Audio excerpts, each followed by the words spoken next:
Okay, Dan, it is 6:34, so ready to start whenever you are. Okay, we'll call the meeting to order at 6:34. And our first item is election of officers. However, since we're just over a quorum, my suggestion would be we defer that till our next meeting. Okay. When we have more people here. Does anybody else have any thought on that, or would that be fine with the committee? The members we have. It's fine with me. Yeah, Fine with me as well. Okay. So we'll just move that to the next agenda for next month. And so we have a new member, Ella. Hi, Ella. Should I introduce myself? Sure. That would be great. All right. So my name is Ella Donner. I will be a junior at Middleton High School, and I'm a part of the cross country and track team at Middleton. I'm also a big cyclist. I like to mountain bike at the Black Hawk and Pleasant View ski trails, and I'm excited to be a member of this committee. Well, great. Well, we're excited to have you. My name is Dan Ramsey. I'm the District 7 Alderman, and I am the representative from Plan Commission to Bike and Ped. And so that's a little bit about me. The others, would you like to say a little something when introduce yourself to Ella? I'm Ken Margaret. I'm the liaison from the Commission on Aging. Hi, Ella. I'm Pat Trainer. I'm a public member. I used to commute to work until I retired, so I don't do that anymore. So I'm more a user of trails and occasionally the buses now, and a bike rider as well. I'm Jim Schutz, and I am a very active walker in Middleton and the downtown area, and also a citizen representative on the committee. All right.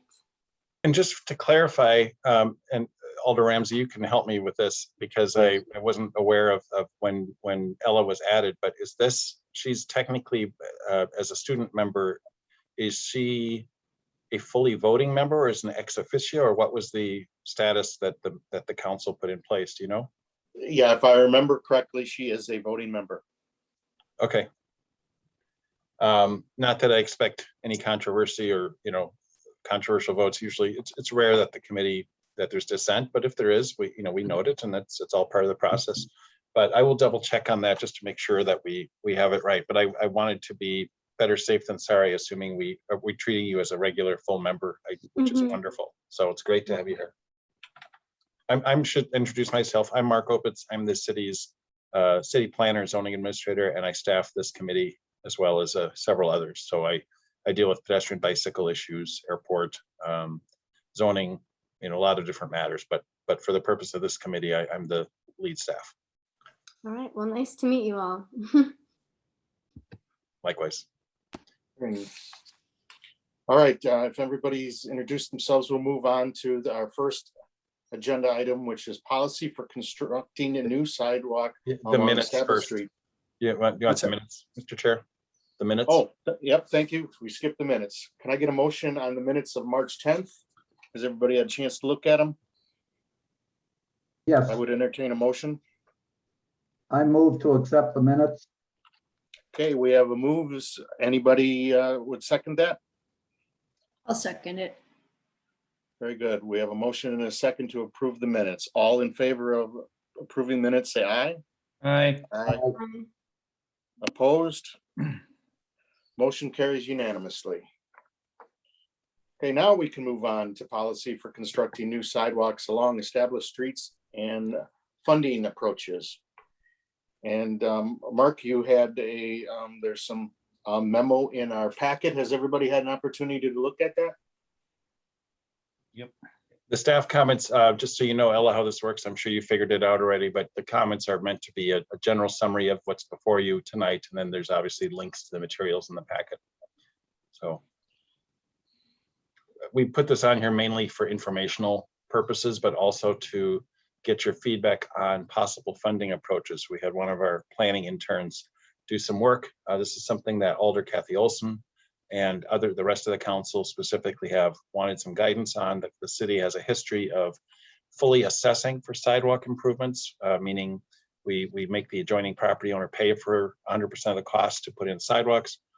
For years now, it's been like that for decades. And so shifting to a new policy of having basically the entire city subsidizing sidewalk construction. The reason why that hadn't been advanced before was because people saw it as, hey, we paid for ours in the past, now you're asking me to help pay for somebody else's. But by fully assessing sidewalk improvements, it creates just an extra obstacle for getting political support to approve a sidewalk on a street that doesn't have sidewalks, such as the ones on Old Creek Road, which you'll hear about later.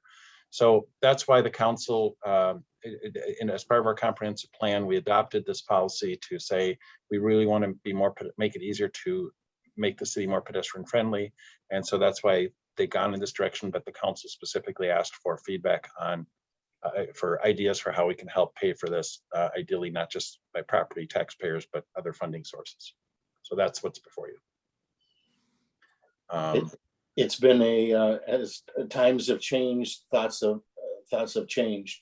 And at the council level, one of the things that we wanted to hear about was whether or not there would be potentially some additional funding sources. So that's what the intern has put together, a couple of different approaches for potential of grant monies from various different places.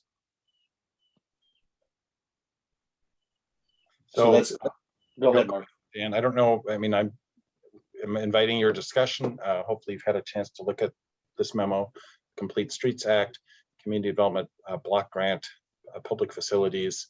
Well, let me start with the Complete Streets. So that it's not a direct funding source, but it's basically pushing the states to create policies that filter down to municipalities to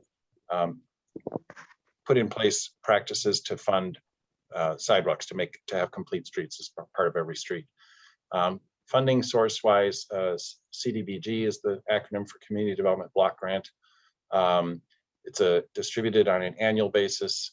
We just missed a deadline recently, but you can see here that there's some funding, but not necessarily high likelihood of getting funding, but it's a potential funding source.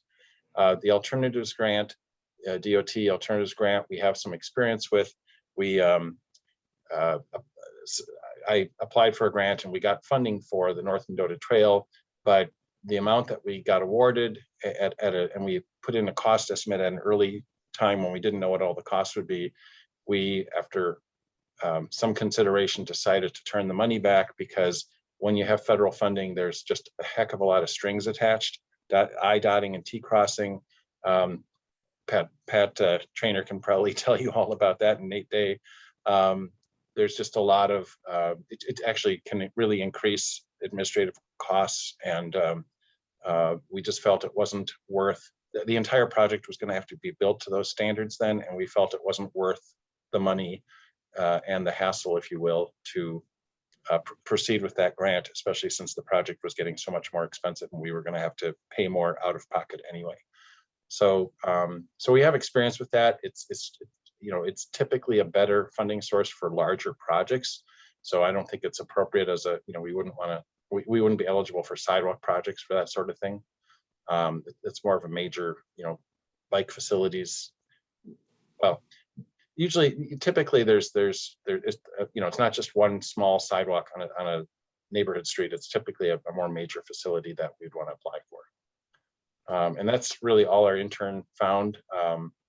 I guess one thing we didn't do is we didn't ask how other communities are doing this. I didn't devote any time to that, and I can do that. I just wanted to introduce this to you and see where you wanted me to go with it. What are we looking at for projects for this? Well, I think the idea was to have a funding source to supplement the annual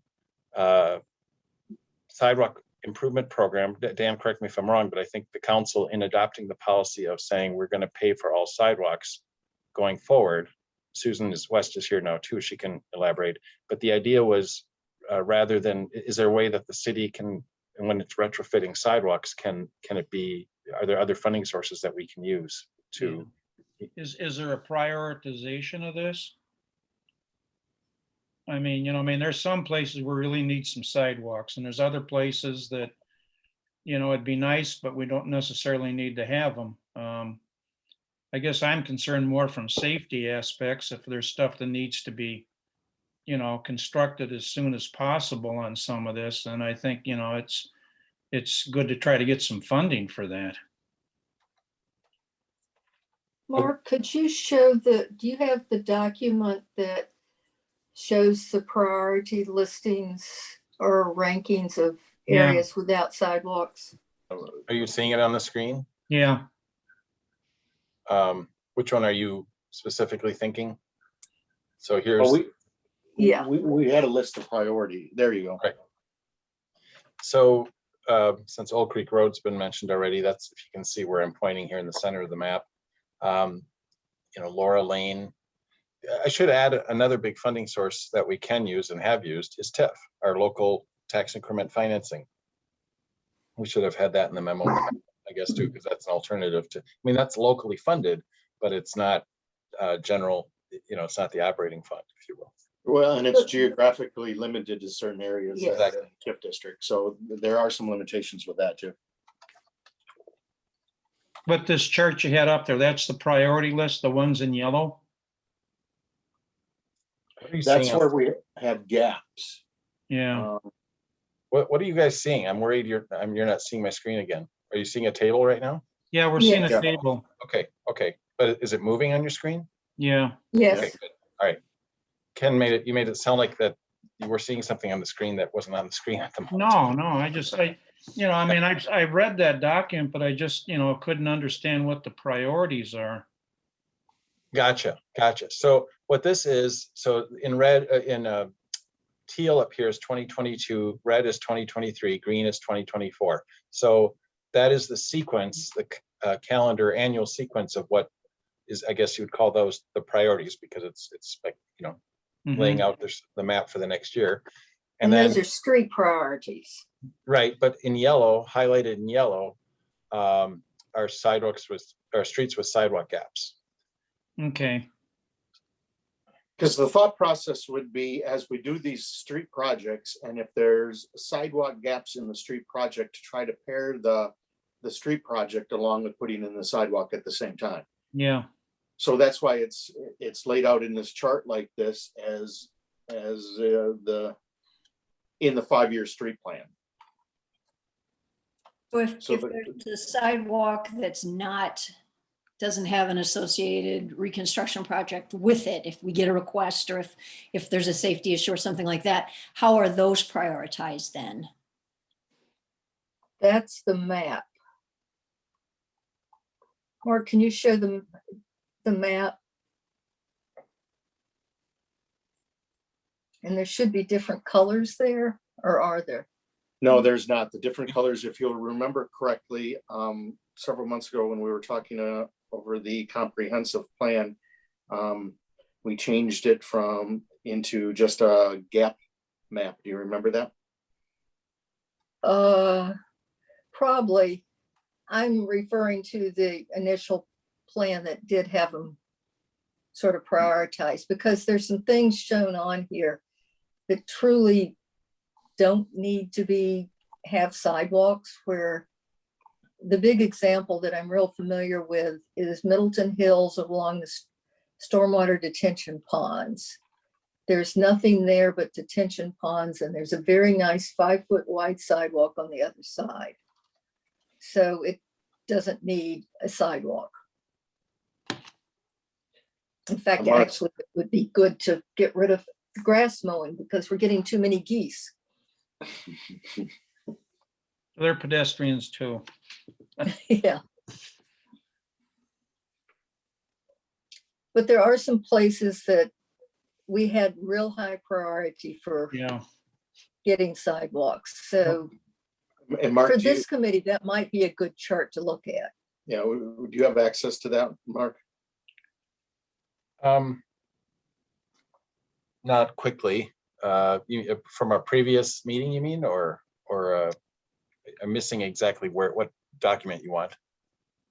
Mark, there was a prioritization from 1 to something of need for sidewalks based on where it was, like Right. location to schools and so on. And I remember that, but I know we also just decided to not work with that. But I can find it. Should be able to find it. Actually, I know where I'll look for it quickly. Previous packet. While we're talking about this, are we just talking about the sidewalk gaps, looking for funding, or are we talking about the continual repair and replacement of sidewalks? The gap. Yeah, the gap.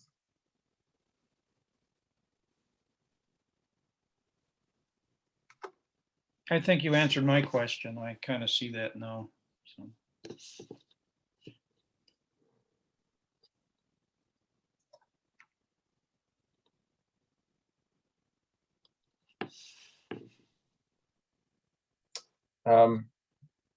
I see a five-year plan with different colors. This might be somewhat helpful. I don't know if this is exactly This current. is the street, and oh, this one, that map, Yeah. The 5-year street plan. the map. The map that you're showing in the different colors. I Okay, think so that's the that's- streets. Yeah. Now that one's Oh, that's that the was in the street. packet. I don't know if that's the street one. Yep. We had a sidewalk one similar to that. I recall. I just wasn't prepared to pull it up. I'm sorry. I think you're talking about policy. The city's decided we'll pay 100% of the cost, so we get rid of citizens complaining about the cost. And it's just where we can find the money.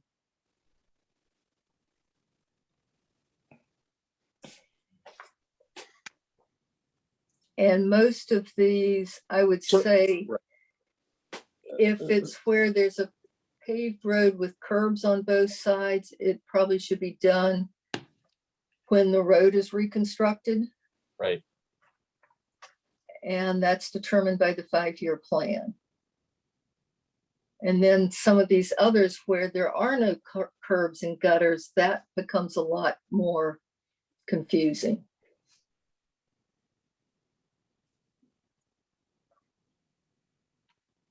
Sorry that this keeps But that's where, generating.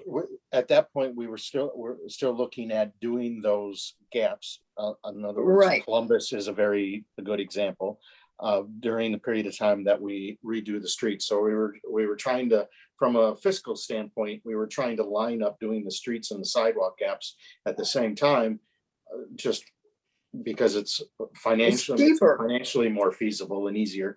And design wise, you do it all at once. You're not designing something once, twice, however many times.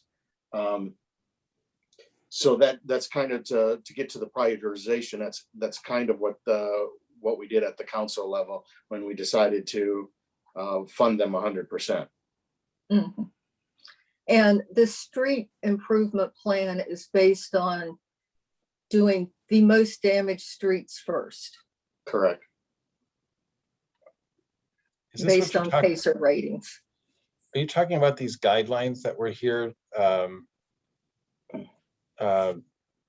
This map is hard to see, I'm sure. Yes, that's the map with guidelines. So like the Middleton Hills around the detention pond is at the very lowest level. Right. And We then were there's debating others putting- that are real critical.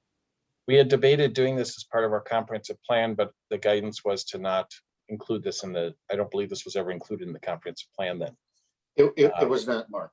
Right, It was exactly. not included in the comprehensive plan. Yeah. That's why you had difficulty finding it. Right. So this that's would, why- I think, be helpful to the committee. This So, is where there are no sidewalks and right, so I can blow it up again, but this was work we did a year and a half ago or so. For when we retrofit a project, the highest priority is principal and minor arterial streets where there's higher traffic volumes.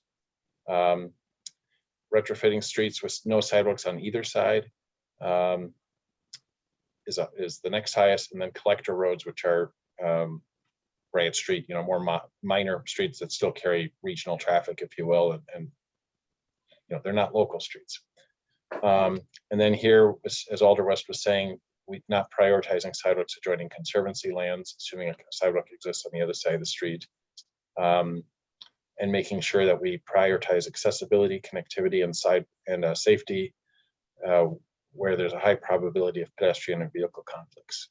So I don't recall exactly why we decided not to proceed with these guidelines, other than I think we wanted to use our normal 5-year street plan and have, well, I don't recall the exact reason.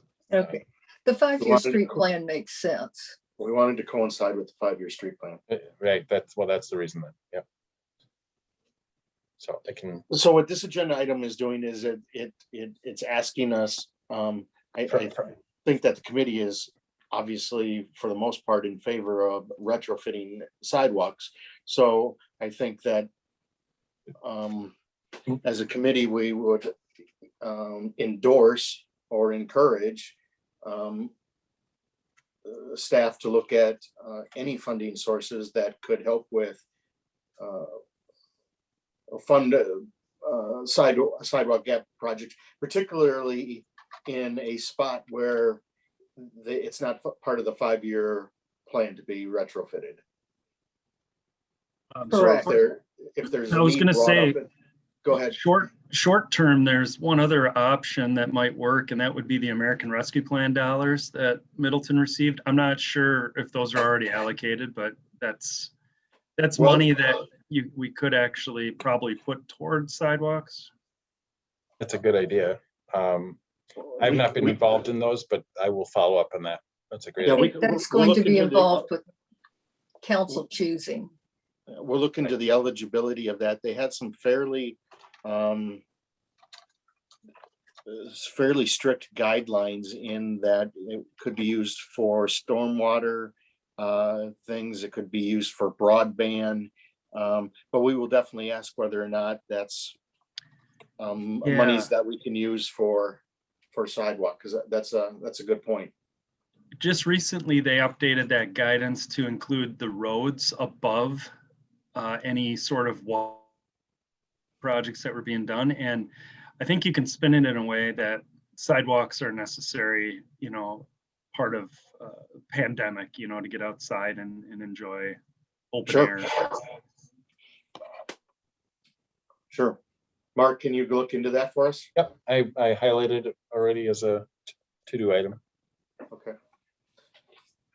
All right, I don't know that that we need a particular motion on this item. No, it was No, just to show you the work we've done in response to the council's request. And I want to take this opportunity to say, I'm sorry, it's been so many months since we've met. That is entirely my fault.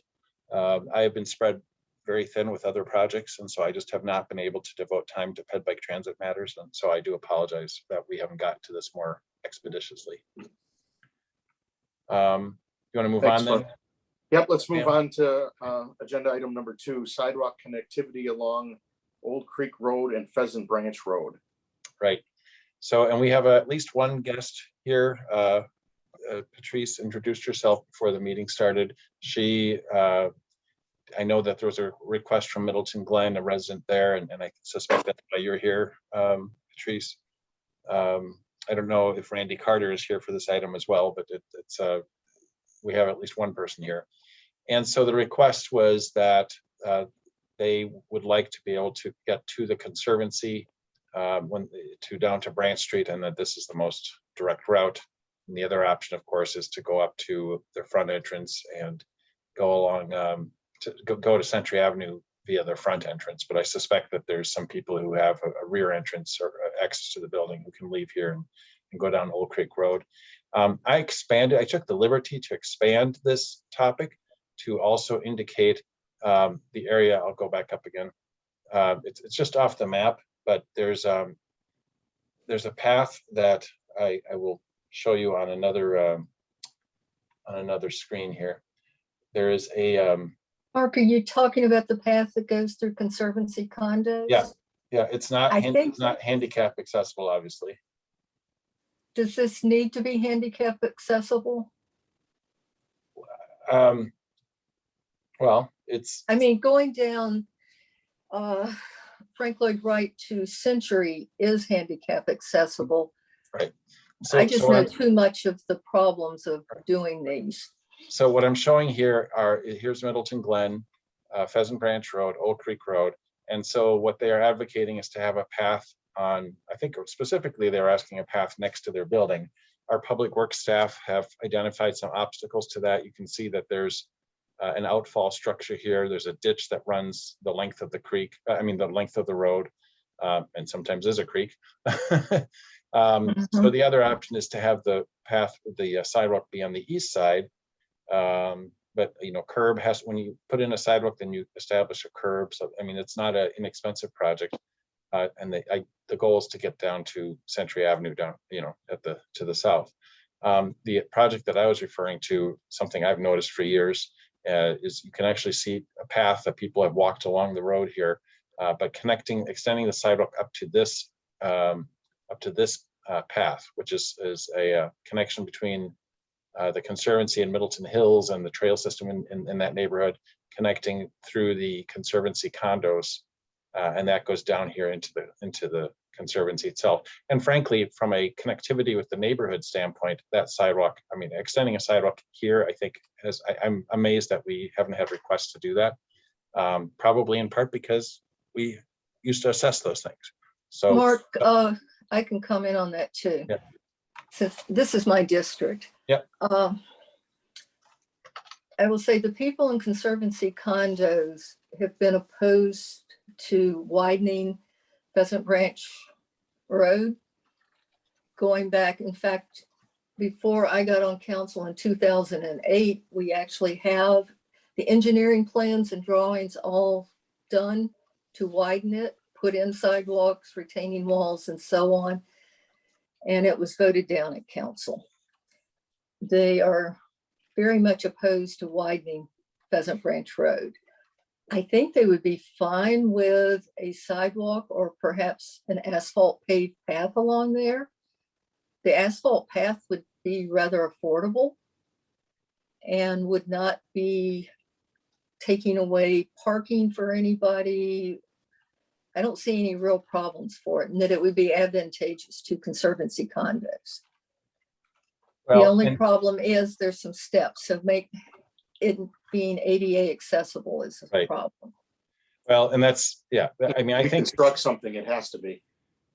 well, I mean, the path itself here, extending the path, That that would can be be done. ADA accessible. that would be fine. It's just, it connects to something then there's a series of, I think there's 8 steps total, if I remember right. 4 steps, then 4 steps, if I remember right. And this is a slope. And it gets to be a fairly steep slope, quite frankly. But most people are able to navigate steps, if they're going for a walk in the Conservancy, unless they're in a wheelchair, which of course, then you can't take the steps. So I just wanted to mention that as another way to connect to the Conservancy for the vast Yeah. majority of Oh, people. Mark, also for people in Conservancy condos, that is a useful connection to the retail area of Middleton Hills. Right.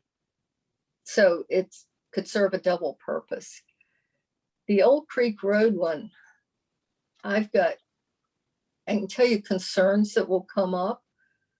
One is all these stormwater features that I'm not sure what the correct term is, but where all those rocks are.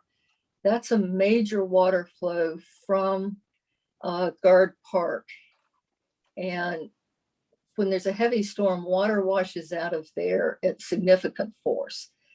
Then at another place, it goes under the road and then down behind Conservancy condos. But going down further on the Middleton Glen side, the Washaw's garage might even be within the easement. I'm certain it's within the easement. So And the right of way, you mean? Yeah, the right of way. I'm pretty certain it is. So that could be extremely problematic. So here's that. Are you seeing Yeah, this on the this is screen? what I'm talking about. And it comes out with such force, they had to put that slab over the outlet. Right. Because of the riprap. Yeah, Well- well, it was washing out the riprap. it's a really big pipe that comes out. It was a jet, basically. Imagine the jet that when the Park Street embankment, those were like cannons underneath Park Street during the flood, because those are the box culverts filled and shot out water. Well, this is a small version of that. The water would shoot out during heavy rain, and that's why they did what they did. But here you can see this ditch this is looking north and then turning around. Sorry to make it spin like this. So here you go south. Here's it's owned by the Washas. I don't know that they're in the right of way, but it's very close. It's But very close. Putting in the They sidewalk park here in is it all the time. right. But putting in putting in a sidewalk here would involve filling the ditch, which means there has to be a storm sewer installed with a curb, drainage, the storm sewer, and then the sidewalk. So it completely changes the design. This is obviously a rural design. And on this side of the street, obviously there would be impacts on trees, and there'd have to be a curb and the sidewalk. It would take away all their parking. Well, Because that's a quite good a point, few too. of those people park in that area. If you go down further towards Century, this house, they have driveway, but across the street from the Washas Yeah, you see there, right there. you've got lots of situations where that would be where the sidewalk would go. I mean, there's not really any easy solution here. Is there any way to make that trail in the direction you mentioned more accessible with the steps, like building a little bridge or something? So Well, people could get over that? so here's what I was suggesting is to to have the path go along here. It does drop off a little bit, but I think it could be done. I haven't engineered it, but the crossing is right here. You're probably not going to be able to see it well. Let's see if that. Right, Oh, it's not too bad. the crossing signs there. And then so right here, there's some steps. Maybe it's just 4 steps actually. They might just be the one set of. Or are the steps. steps only on the Middleton Hill side? No, I know for a fact there's steps there because I walk this way all the time. There are steps here too. That I wasn't concerned about this because, this isn't part of the solution. This isn't part of the solution we're talking about. I mean, I suppose one could put a sidewalk on this side too, although then you're filling a ditch again. I suppose that's another option. So looking back, this is where I thought it's always made sense to do that. But putting that in would probably require a little bit of a retaining wall. It's not an easy solution either. I think putting it on the Pheasant Branch Road that you just talked about would be better, just because then you don't have to walk along Century where it's really busy, and then you would avoid, the big dent with the water coming through. So I don't know, just be a little bit easier to get to. Good point. This map, this is so old. This is from 2007. This obviously Google has not been down this road for a long time, but apparently this used to be grass, and the steps those are still the same steps, I believe. But So this is in Conservancy condos. Right. Yeah. And so this path asphalt has since been added to this. But there's no steps here. The only steps that exist are up here. And so, Ken, to get at your question is, can there be some sort of a span across that? I guess Or replacing a ramp. a ramp, yeah. Reasonable ramp.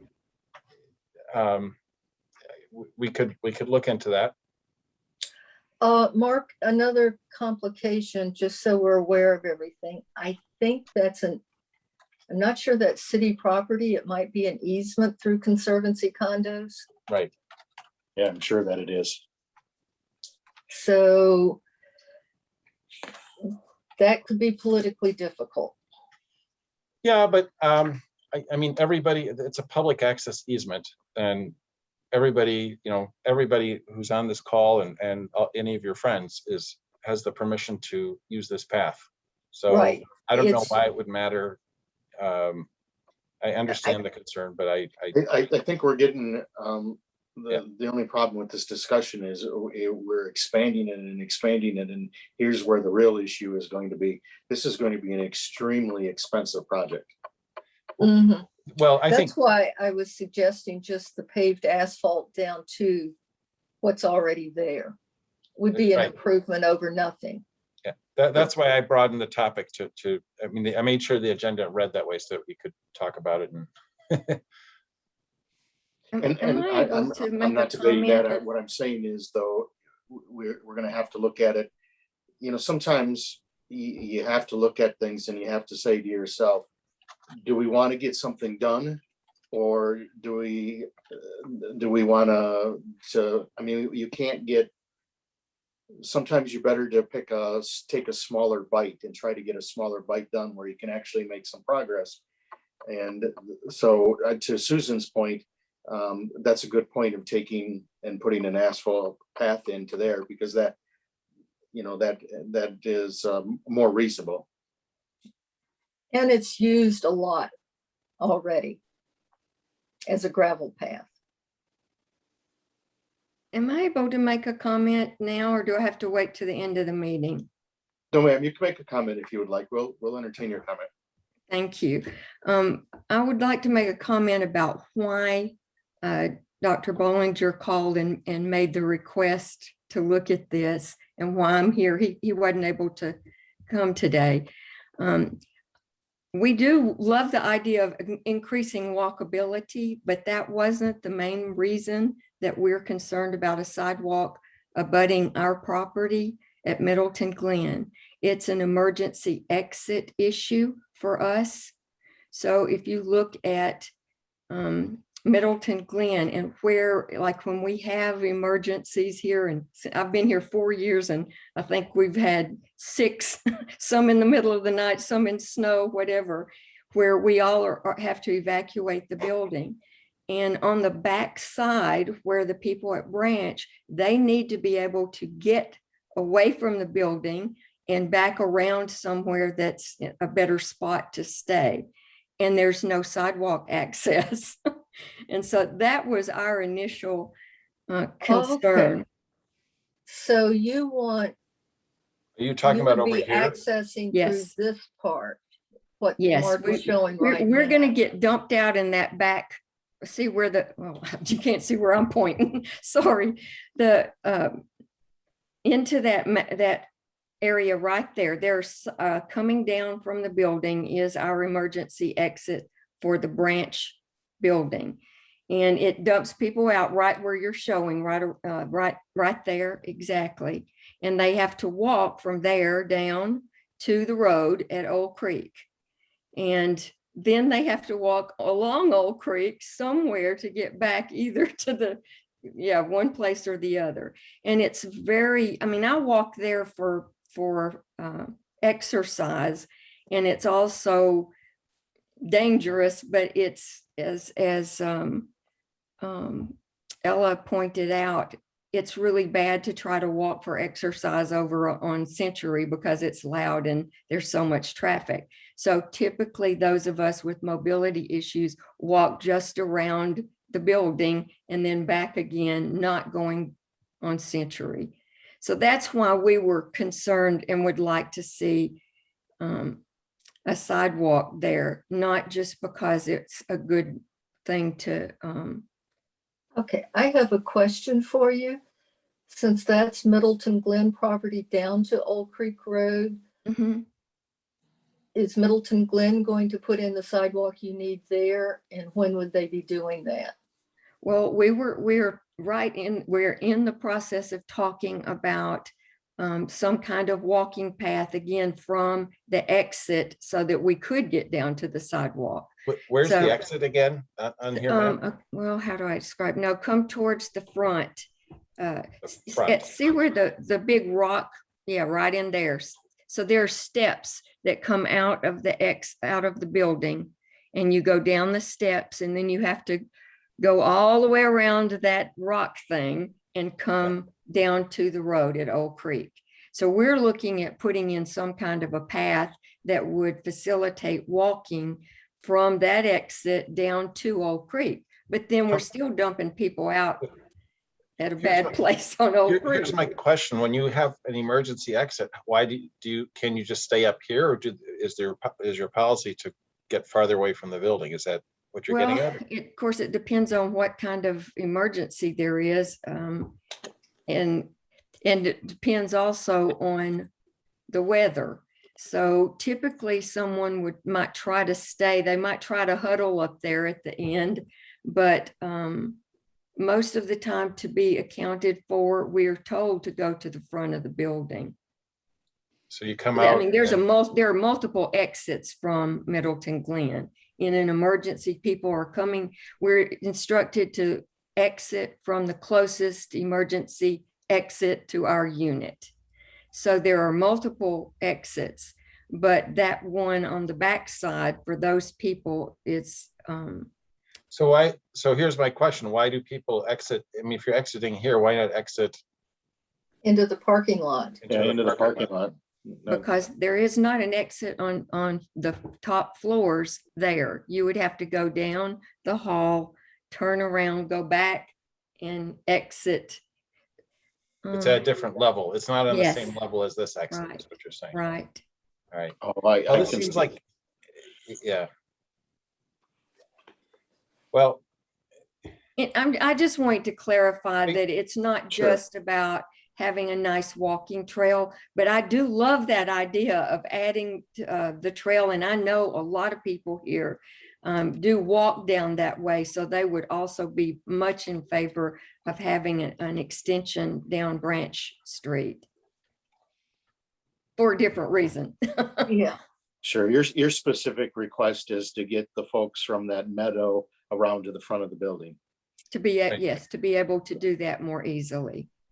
is this something we should refer to Public Works as to when Old Creek Road is scheduled to be redone? I also know there has been talk about making it one-way only. And I think that's something that needs to be looked at seriously, because trying to turn left onto Century from Old Creek is very dangerous. Or Well, trying to turn from Century coming from the west onto Old Creek is very dangerous. So what I'm saying is, I think what you are asking for, if this is fairly high on the priority, could maybe be incorporated with that with Public Works.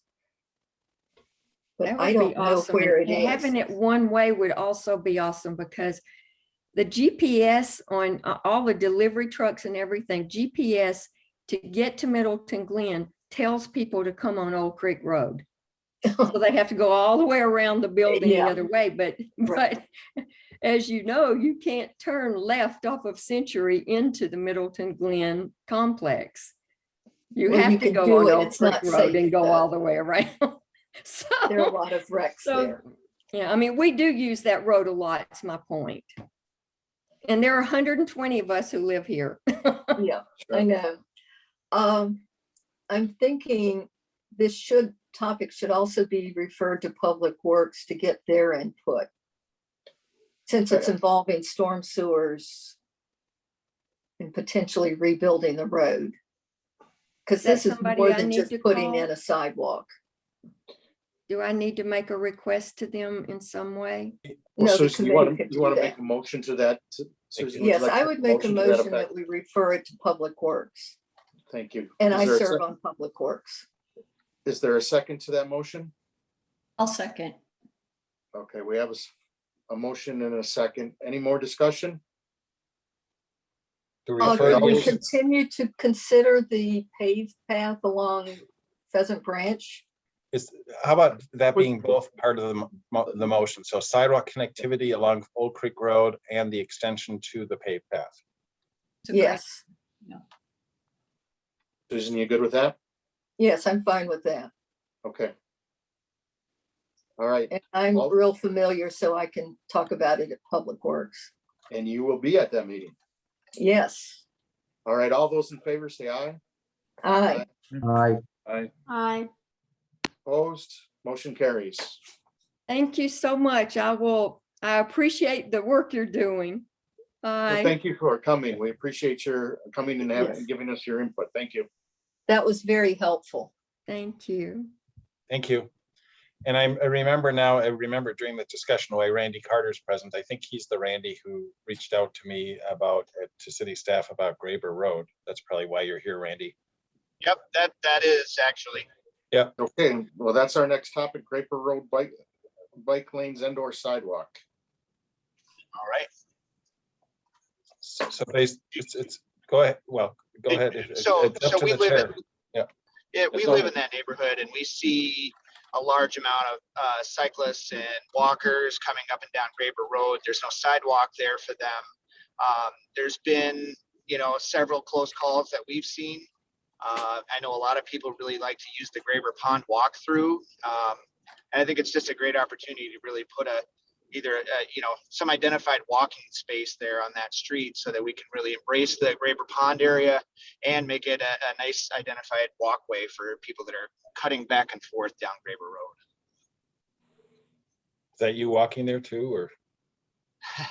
Absolutely. We've had this request before, and there's a lot of merit in it. We have a plan to, Graber Road is now a four-way intersection with Tribeca Drive to the west here. And the goal is to extend Graber Road so that it connects to the subdivision to the northeast and eventually High Road.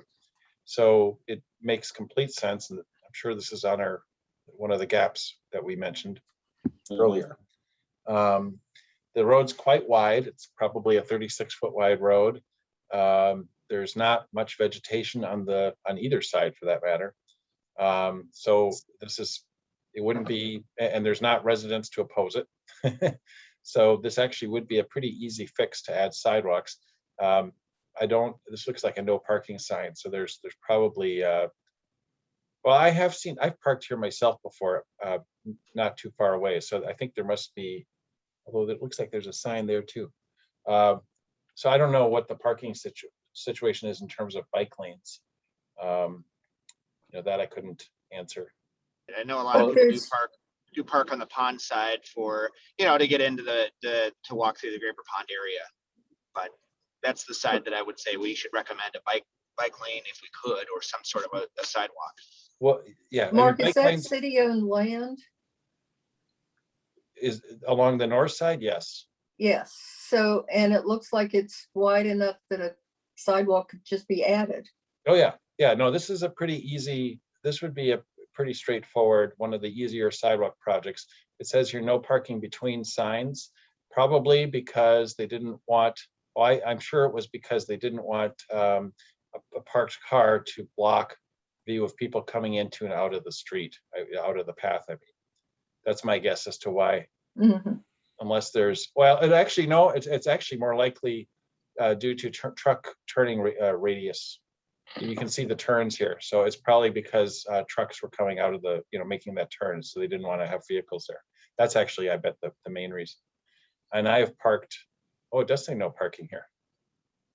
Well, Sean's memo says that the parking will have to be changed. right. So the question is here, I think that this is a good place to add a sidewalk, but what about, and it's a wide road, what about while one was working on the installation of a sidewalk and finding a funding source for the sidewalk, what if we were to paint a bike lane in there? Which is That sounds fantastic to me. which is a fairly low cost. Yeah, because lots of people take Graber Road instead of going on Century because it's super busy. So lots of bikers use Graber. So I think it'd be a great idea to put a bike lane in there along with crosswalk, or not a crosswalk, sidewalk. Yeah. And the reason they do that, Ella, as I'm sure sounds like you're a Mhm. cyclist, is to get to the Highway 12 bike path and out Schneider Road. It's a very popular, I've used this to, like you said, as an alternative to Century Avenue. Yeah, my dad and I use it all the time. So Well, I think that adding the bike the bike lane is, like I said, a pretty low cost thing that I would think we could do fairly easily and would be a great way to start. Yeah, it sounds great to me. And yeah, that would connect in with Tribeca, and if they ever redo Parmenter and allow for easy access to that bike path, yeah, absolutely. I think it'd be a great fit. I would make a motion that we request Public Works to add a bike lane along Graber on the Graber Pond side. Thank you for that, Susan. Is there a Or second to maybe that motion? both sides, bike lanes on both sides. It's wide enough for it. Yeah, I it's fine. second that motion. Okay. We have a And motion. what about the sidewalk idea? I think this, do you want to include more investigation into the sidewalk in that motion, Susan? Yes, So take that to Public Works too? yes.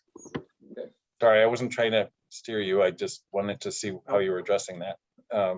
So to request the Public Works Committee to add bike lanes to Graber Road and to investigate the feasibility. Is that what you want? Of Yes. sidewalk? Yeah.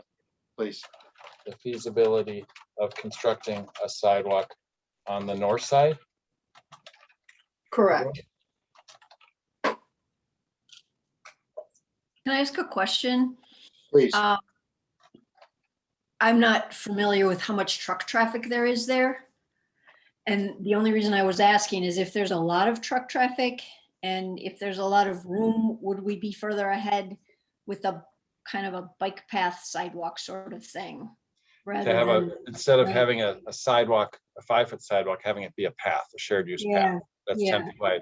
But That's a good. just if there's a lot, I don't know if there's a lot of truck traffic there, to be honest. So I I don't think so, other than going from Springs to Parmenter.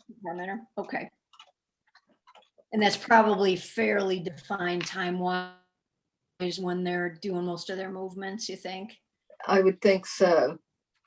Because I don't think they're going to want to go into a residential neighborhood and turn onto High Road when Yeah. it's just not a direction that seems It would go. to their benefit. Yeah. Okay. Yeah, I can speak to that because that's in our backyard. But yeah, the truck traffic is fairly minor. It's not much. Okay, good. Thank you.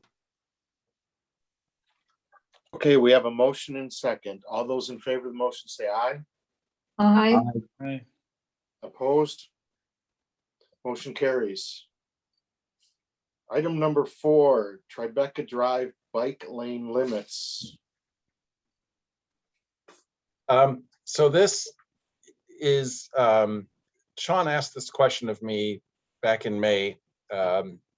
He wanted the Ped Bike Transit Committee to weigh in on this. And since then, I noticed yesterday that they've actually installed bike lanes already on, just a second, I have to cough.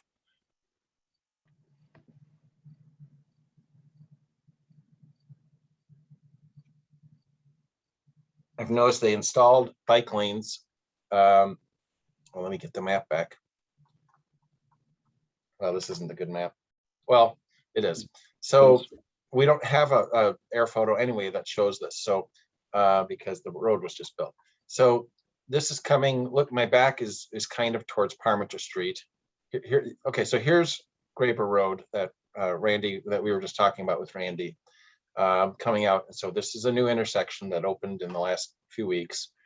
Bike lanes have been added on both sides, so it makes sense to extend the bike lanes further east. Spinning around now and looking south, the bike lanes end here.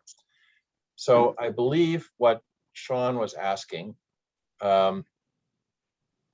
you want to order signs making the new road no parking on the east and south side full length. So they want to know how far along the bike lanes should begin on Tribeca Drive, how far south would determine the limits of new no parking ordinance. That's the question before you. I can pull up another air photo here and make this due north. There we go. So here's Graber up here. Here's the connection that's built now. The bike lanes end right here. The question is, how far south do we want bike lanes to continue? one speaker mentioned earlier, Parmenter, I think Nate, it was you. We're gonna have bike lanes eventually on Parmenter Street, but that's not gonna be funded for a while. I don't know, I don't remember the timing, Dan or Susan, do you? I don't remember. Yeah, I don't remember. Do Yeah, we have bike lanes on Century? Right, Yeah, there is. yeah, so, oh, yeah, and we have bike lanes down here, correct. So this is a way to connect people to the Airport Road corridor and the Highway 12 bike path. Going to the, why is that not coming up? Oh, it is coming up, it's right here. Wow, this is a surprising amount of cars on the street. I'm very surprised by that. Yeah, I was there today and there were a lot of cars too. But it's still pretty wide. So Yeah, so this is how I would have imagined it would have looked. Looks like it gets a little bit narrower. So, you know, the question is, do you want the bike lanes to come all the way down Tribeca Drive and, you know, get to Century? In order to do that, what would have to happen is we would, without widening the road, which isn't feasible, we'd have to take parking off one side in this location, one side of the street. I have no idea why all these cars are here. I'm actually very do we have any idea where they're from or that? Well, I don't know. Or is Never that the seen car many cars. dealer parking out on the street? I Well, don't know that I've ever seen that many cars there. Well, look at that. It looks like there's a dealer marking. Is that what that means? A P? I don't know what that is. So I bet the car dealership is somehow, you know, Moving Yeah, are around their they- stock or something. Are they requiring their employees to park there so their stock can be in all of their parking lot? well, that's possible. We'll look into that. I'm just telling you that in order to put bike lanes along here, which I would support that as from a staff standpoint, it would we don't have to Eliminate wait- parking on one side. Exactly. I like that idea. yeah, me too. I And- think Tribeca should have bike lanes from Graver all the way down to Century. And so then when you get to Tribeca Apartments, the road is narrower. I don't know whether there's room. The point is, you could make a motion saying that your intent would be to have bike lanes go all the way south to extend them all the way to Century. As part of the rationale for that would be that there isn't bike facilities along Parmenter currently. I would make that motion. And we've already got apartment buildings up there where we'd like to encourage bikers, and there's going to be more residential buildings. So To ask Public Works or engineering staff, which would you like it to be, Susan? Same with the previous one, really. And to the engineering staff or the committee? Either way, it's the staff, I I guess. think it's the committee. And if need be, we Public can have the engineering staff look into it. Committee to evaluate, how do we say it before? To investigate the feasibility. Well, actually, he's asking for just guidance on bike lanes. Right. I would So- say we would like bike lanes the entire length of Tribeca Drive from So to Parmenter endorse to establishing bike lanes Century. along length of, along length of Tribeca Drive. Okay, got it. That's a better motion because it sets a policy. Yeah, Okay, Does somebody want to second Susan's motion? I'll second. Okay, we have a second. Any more discussion? that was Pat? Yep. Thanks, Pat. Any more discussion? All those in favor say aye. Aye. Aye. Opposed? That motion carries. Flying along. Moving right along. Number 5, bus rapid transit and transit network redesign and implications for Middleton. You're up, Mark. Yeah, got to remember what I said. I know what I said. So we have, I was just briefed on this yesterday through my service on the Metropolitan Planning Organization, which is the body designated to disperse federal transportation funds for the Madison urbanized area. And I gave you a quick, I'm not going to repeat what you had in the packet. I presume you have background knowledge now about bus rapid transit. And what we have learned is in the last few months is two things. Not only is Madison doing the BRT plan, but they're also overhauling their transit network. They're doing a transit network study. I don't remember the term I used that they're using. So both of them have ramifications on future bus service in Middleton. But what we learned, especially in the last few months, is that as part of the BRT plan, they want frequent service along University Avenue, but they don't need that same frequency of service the farther west they get from the center of the city, the center of the system. So they are willing to alternate buses as they get past Seago and Eau Claire, the Sheboygan Hill Farms area, where Pat used to work, the DOT. So as they get there, they're saying, hey, let's alternate having buses go to Middleton versus the Westtown area, which is awesome from a city, standpoint.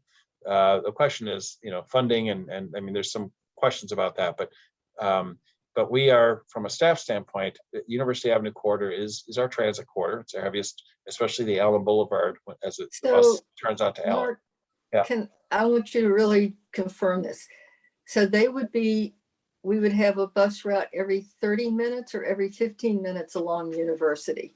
I can't answer those details right now because the system these things are all in flux. They want to know, is the city of Middleton, to what extent the city of Middleton wants to latch on to the bus rapid transit system. What I wanted to discuss with you was a principle that I've always had is, as a former transit rider, is don't mess with the service. You don't want to take away or diminish service for the people who are currently your heaviest transit riders. And that would be the Allen Boulevard corridor and up to Century Avenue. That's where our heaviest transit riders are. Yeah, well, I guess my concern, and I used to live on Old Sauk and Gammon.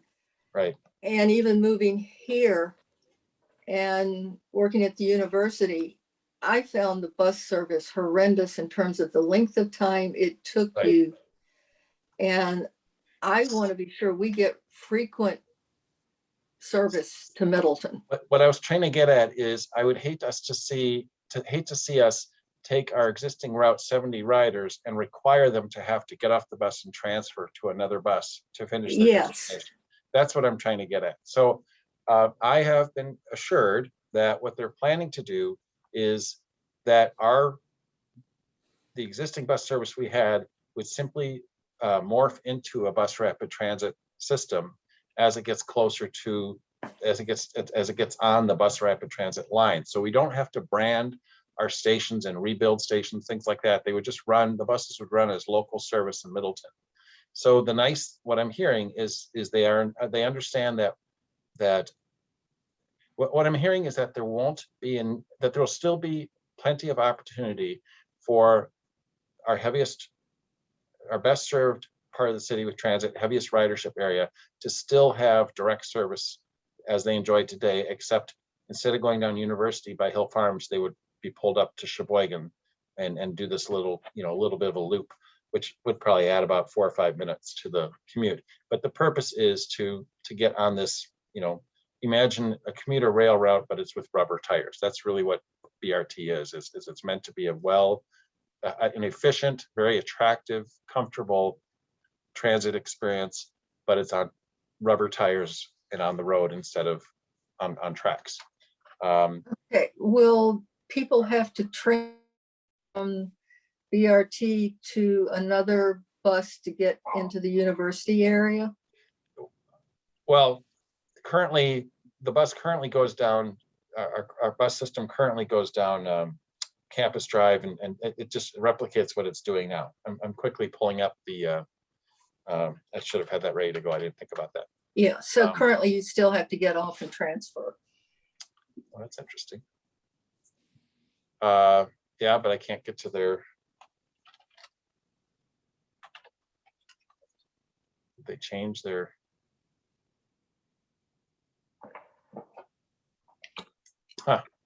Metro's website seems to be having some, oh, there we go. So I haven't been on the website for a little bit. We need to go to, oh, here, we'll do this one. That's fine. Oh, actually, okay. So our Route 70 service, this should bring up a map. There we go. So Allen Boulevard, University Avenue, here's Seago and Hill Farm. So Whitney Way, the bus would turn onto Whitney Way, go left on Sheboygan, and then come back on Seago and continue the route to Campus Drive and then State Street and etc. So that would still be intact. Now, my point is in bringing all this up is that right now they're showing the concept as just continuing down University Avenue and serving our downtown area. But that would then require a transfer. You know, if buses were to do that and not turn right, you know, then you're introducing the concept of requiring the people who are currently our biggest transit users to have to transfer.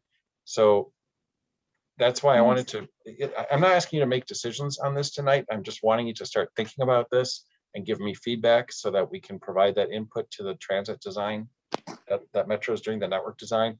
But, you know, there's something to be, the BRT can come out to University and Allen Boulevard. There's no debate about that. It's what it does when it gets to Chalmers Jewelers. Does it go north or does it continue west? Or do those buses alternate? So for every bus. Could we that comes out- have a separate bus that just makes a circle through Middleton and takes it to the BRT place? that, Because we've got huge amounts of housing, apartments north of the lake and then going into Parmenter. And yes, you need but then what quick happens is, service. then what happens is some people, at least half the people will have to so the bus that comes out could then, when it comes out from University Avenue here, or from campus, it would come out and it could become a circulator. It could do it in either direction, but then you're always going to require at least half your riders to have to transfer. I guess what I'm thinking, Mark, is a separate bus that just circles Middleton. Everybody transfers onto a BRT at University. Understood, but that means you're telling people who've been commuting for 20, 30 years and have never had to transfer to suddenly have to transfer. So that, I'm just saying that that's not necessarily you might find quite a bit of opposition to that. Yeah, I can understand that, or, Be really a long ride too. yeah, So, it is Mark, a long ride, but do we have service that goes to the new apartments? When you say the new apartments, which ones are you referring The to? ones on Parmenter? The ones that don't have people in them yet? Yeah, I mean, we have this is one of our routes. This is Route 70. To get there, though, you have to go up to the northeast side of the city and then, you know. Yeah, Come that's back. doing the same thing. Right. So one idea that I have seen, and there were a lot of maps that have been thrown at me and I didn't put them all in your packet, but one idea is to have just Allen Boulevard, Century, and Parmenter Street become this loop. Have this be like a loop through our core of the city. And that way people can still, you know, access most of Middleton, and they might have to walk a little farther, but they have very strong transit connectivity. I saw that map last night at my meeting. I don't even know if, well, I don't want to take the time to during this meeting to pull it up, but I can get you that map. This is all in a state of flux. You know, they're trying to come up with, they have various criteria for how they're trying to balance various goals of having good Right. coverage versus efficiency versus, you know, some of these things are yin and yang, opposite, you know. Yeah, I understand. I guess So- I'm saying this from my previous years as a graduate student riding the buses always. And if they've got their schedules good, they can have, people can transfer quickly when it's only a couple of minutes between buses, if they're on time. Now, that's another question. But yeah, I agree. The circles, I've done that circle thing and it's horrendous. Yeah. So they need to get really creative to get people from Middleton to downtown quickly. Right. Mark, this doesn't really help to get people totally on the bus, but I know you know this too. There are a lot of people who drive to Lakeview, park at Lakeview and get on the bus. Now I understand there are people driving to the old Brennans on University Avenue and getting on the bus. Are they looking at all at kind of like, sort of like a modified hybrid park and ride kind of thing where you drive to a parking lot and you ride the bus from there? That is an excellent observation, Pat. If you know, people are doing this already. There's all these informal park and rides in Middleton already. We actually have people doing it at the airport, believe it or not. We've had people coming on Airport Road, and there's an awesome bus there that in the morning commutes that comes out from oops, sorry, wrong one. It comes out from Madison, and I'll show it to you. It's Route 72. You know, so we have a bus that comes out from Madison in the morning and then does this commute back and forth. Anyway, it's just amazing. We had to put up a sign at the airport saying airport parking only because people were using it as a park and ride. Yeah. So I agree with you that that's going to increase. Marshall Park, Lakeview Park, more people are going to do this as you have a more robust transit system. You don't want to pay the parking fees downtown, or there simply isn't parking downtown. We're going to have that happening more. So that's good feedback. I will ask about park and ride facilities. Well, Mark, one of the things, and so I appreciate the fact that you said along the Allen Boulevard and Center Avenue corridor, you know, as of last year, our bus stop on corner of South Ridge and Highway Q was our busiest bus stop. And the folks that ride the bus from there are not folks that are going to drive into a park and ride. Right. So I think Right. that I think it's very important, because a lot of those folks, that's their sole way of transportation. So that we need to make sure that they're still being serviced in the timeliest fashion.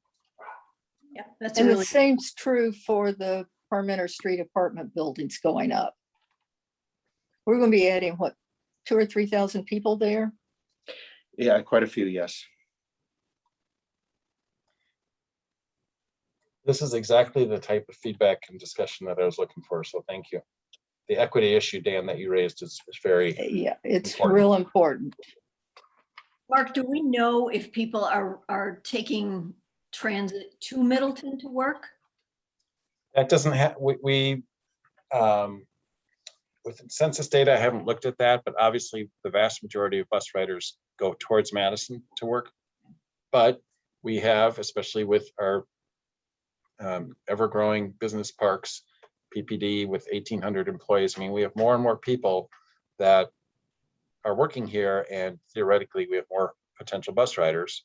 A lot of the jobs we're creating are higher paying jobs, so probably fewer of them are bus riders, but we would like to, as University Avenue grows, we have our corridor plan that we're doing now, and Madison, of course, is densifying along University Avenue. There's every reason to expect that this whole corridor is going to be, is becoming more of a transit friendly corridor, and more people, if you build it, they will come, right? I mean, if you have, we have an apartment proposal now that's only providing one stall for every dwelling unit, not even bedroom, but dwelling unit. And so it's going to get to the point where there's going to be more people living here who are not drivers or drivers all the time. So having Mark, better transit.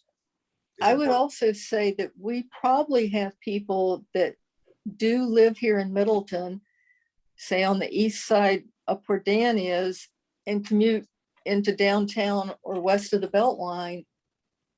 And bus service for that would be good.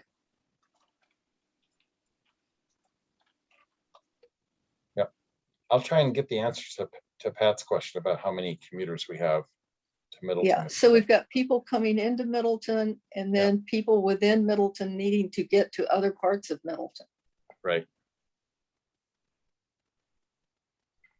So really, this is just here for discussion, to let you know that there are going to be changes coming, but we are trying to, what I heard from this discussion is don't mess with the service of people who have come to rely on it and make them have to transfer or drive to get to the, that's really a basic principle, which I wholeheartedly agree is very important. Be careful that, or be aware that we might have more informal park and rides developing, and we should be prepared for that. That was an excellent comment. And then the issue of how the system is routed. Well, it's related to the first one, but how are we going to, which way should the buses go and when they get here and all that. So I just want to get your initial feedback. You're going to be hearing more about this. There'll be opportunities for public involvement with this process. And it's very exciting from my standpoint. I mean, as one who originally wanted to seek our rail line used, the nice thing about BRT is it's much more flexible and can get to more people, people who aren't along the rail corridor. So cities that have invested in BRT and have done it properly have had quite a bit of success with increasing transit ridership and economic development at transit stops. So that's all I had, Dan. I didn't, unless there's anything else you want to add to this. Does anyone else have any more comments? Well, I have a comment, but it's not related to Middleton. They're trying to get areas for minorities with good bus service. And if you go back to that map, they've left some big areas in South Madison out. South Madison. All along the belt line, south of the belt line. Oh, down here, yeah. This is they're- the Allied Drive neighborhood. This is probably approaching Fitchburg, Fish Hatchery, and I think that's the bike path. And those are lower income areas that Right. need bus service. So just, Right. they need to look out for their own low income. What I found interesting is, Northeast Middleton, which speaks to what Alder Ramsey was saying. Our heaviest used bus stop is right here up by the Quick Trip, and this is people of color, but there's obviously correlations with ridership, with income and race, and all those things that are correlated. Here's our highest employment centers, and frankly, this should really be growing north and become more orange, because we obviously our PPD Deming Way area is starting to grow, but this is completely underserved. This area, well, I was going to point my finger. This area was by straddling Greenway and we're around the Marriott. The Marriott's kind of in the middle. This is very poorly served by transit. One of the ideas that I saw yesterday, and I've been actually pushing this through my circles in Madison with the MPO, is the concept of having the BRT come out. I'm just going to pick one direction here, coming out Mineral Point Road and then going north through Junction Road, Parmenter Street up to Century and back down on Allen, and have that be like a loop, so that you can really bring transit to this high density employment area. And so they're looking at that. But that again then means if you're just sticking to Parmenter, Century, and Allen, that then Dan's concern about how do you connect with the northeast side, that's where we still need our Middleton circulator that you were talking about. And all this, how much transit we have affects the budget every year. So, and we're going to get to that in a little bit. We should probably keep moving. Yep. So the next item, well, go ahead, Dan, sorry. Yep, let's move on to the next item. We are going to the B-cycle proposal. Yep. So very happy news to report that after probably almost 10 years of discussing whether we wanted to institute a bike sharing system, Middleton actually discussed it before Madison ever implemented it. Madison then went ahead with B-Cycle, which is a Wisconsin-based company. And initially they had standard bicycles, that weren't e-bikes, but they converted their fleet. So originally the proposal, in order to be part of that system, the city was going to have to fork out not just the capital costs up front, $35,000 for stations and bikes, but then also the operating expenses. Yeah, we were looking at a $250,000 initial outlay plus $50,000 a year for somebody to maintain them. It was quite an expensive proposition. It was very expensive. And so for various reasons, we didn't go ahead with it. Tourism department didn't want to help fund. There was various barriers. Well, now suddenly B-Cycle has changed their tune. in large part because they shifted their fleet to e-bikes in 2019, and they've quadrupled their ridership. And so now their operating model has changed, and they basically are offering us, and I sent you this afternoon a proposal to offering us the fact that we would, as long as we implement the system, the docks and the bikes, pay for that with capital, which can be, various sources for that, including TIF, I believe. They will pick up the operating, and that's huge. That's just a game changer. So as part of that thinking, we have been meeting with them at the staff level and have identified some locations where we thought, in a two-phase approach, what we want to do is connect our downtown with the hotels in the business in Greenway. That's why number 1 and 2 right here. They're near hotels and shopping. 3, 4, and 5 are downtown Middleton. 6, in order to have, the way B-Cycle works is you have a network. I've been renting in Madison now this summer, and you go from station. You want to have a linear network of stations where you can stop and shop and eat or drink, whatever, and get a charged bike. So when you dock the bike, you can tell when you've docked a bike how much charge, as you're riding it, you can tell how much of a charge is left in the battery. So having a network where you can swap out bikes, and if you return to station 7 and there's not a free dock, then you have to go to 6. You want docks in stations in proximity to each other, docking stations. So that's why we identified a pattern like this that may not seem obvious why we would put one by Walgreens. Well, we felt that was an area that people might have reason to bike to that area. You can get to a bus stop there. 7 is Lakeview Park. We have the splash pad. Marshall Park is actually, it's not shown here, but that's in Madison. Marshall Park is a Madison park, so they actually want to put one there too, but it wouldn't be for us. And then 8 is just along, the intersection of Allen and University. And then not far beyond that is Madison's system in starting at the Digestive Health Center. So this afternoon they gave us a proposal, $160,000, which is incredibly reasonable. And as far as I'm concerned, I know it's a lot of money, but it's much better than it used to be.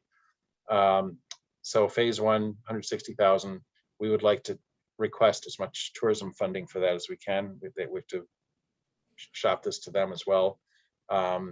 Phase 2, which we envisioned growing the system northward, adding a couple more stations in downtown, putting one near Parkwood Plaza, Willie Street area, but then shifting north along the Parmenter corridor. We all know the Parmenter corridor is rapidly growing with multifamily and the market up here. Firefighters Park, people, what Madison's finding is there are people who will use B-Cycles for leisure, and we have our bike network, obviously, the bike paths go out to Firefighters Park. Middleton Hills, Pick and Save, and then the one down at where Common Ground used to be, and then one up at Orchid Heights would obviously be more recreation oriented as well. That's What our about proposal. one near the apartments where in Dan's district? The reason why, I agree with you, and I would call that a phase 3. The reason why we didn't propose that initially is because this path isn't built yet. Okay. Without a trail. This is the feedback I want, though. If the committee wants to say, well, let's I put think one we up. need to get stations near where large numbers of people live and not just businesses, so that they can go from where they live to where they want to shop or work. Right. So, And something on Allen Boulevard. You've got something on Allen Boulevard already. yeah, the first phase was, Ellen.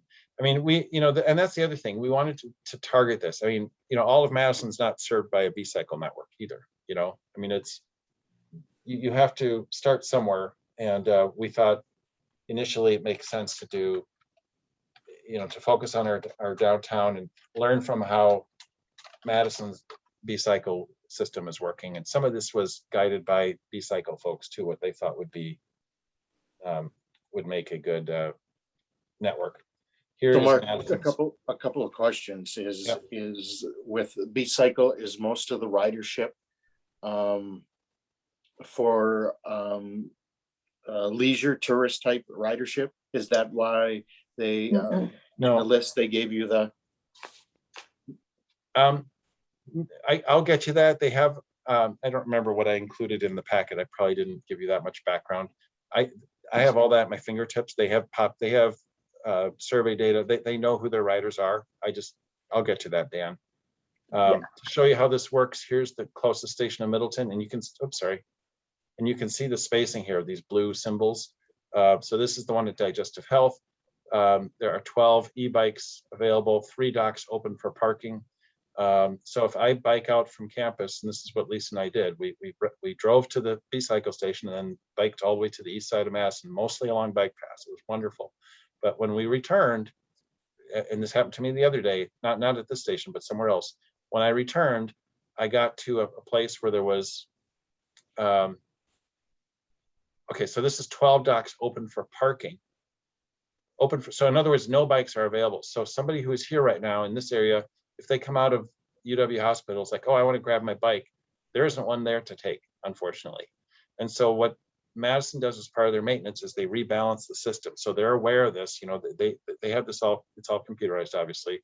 So they'll say, okay, well, let's go ferry a couple bikes over there and unload some and put them into the system. Yeah, Mark, I would say people on campus will walk out of a building, take a bike, go to the other end of campus, drop Exactly. it off, go to a meeting, come back out later. I and do think bike what I stuff. heard Metro or B-Cycle say is that the average bike gets ridden 4 times a day, and I was surprised it wasn't more. But yeah, there's a lot of turnover in these. so Mark, On does- campus, does- there's a ton of turnover. Yeah. Because for it's our faster than purposes- riding the bike. Yeah. Or For riding our the bus. purposes, who does the balancing? Madison would do all that. The B-Cycle would do all that. do all We wouldn't okay. be, there is no, from what I understand of their proposal, there is no Operational responsibilities that to is us my whatsoever? understanding. Yeah, I think there's a, let's see here. This is sponsorship. I got it this afternoon, and to be honest, I haven't read through it. Let's see, goals. Okay, The last section. Mark, in terms of Kirsten's question, this is fully interchangeable with what's in Madison.